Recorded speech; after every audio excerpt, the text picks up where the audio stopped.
প্রশাসনের একাধিক অভিযানের পরেও বন্ধ হওয়ার নামই নিচ্ছে না কালচিনি ব্লকের নদীগুলি থেকে বালি পাচার। বুধবার ফের ব্লকের হ্যামিল্টনগঞ্জ বাসরা নদী থেকে অভিযান চালিয়ে 5টি বালু বোঝাই ট্রাক্টর আটক করলেন বিডিও।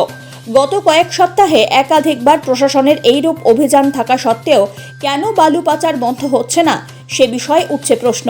এ বিষয়ে কালচিনির বিডিও প্রশান্ত বর্মন বলেন, আগের থেকে ব্লকে বালু পাচার অনেকটাই বন্ধ হয়েছে, তবুও বেশ কিছু অসাধু ব্যবসায়ী তারা সরকারি নিয়ম মানছে না, তাদের চিহ্নিত করার ব্যবস্থাও করা হচ্ছে। এমনকি এই গোটা ঘটনার বিরুদ্ধে কড়া পদক্ষেপ গ্রহণ করার নির্দেশিকাও জারি করেছে প্রশাসন।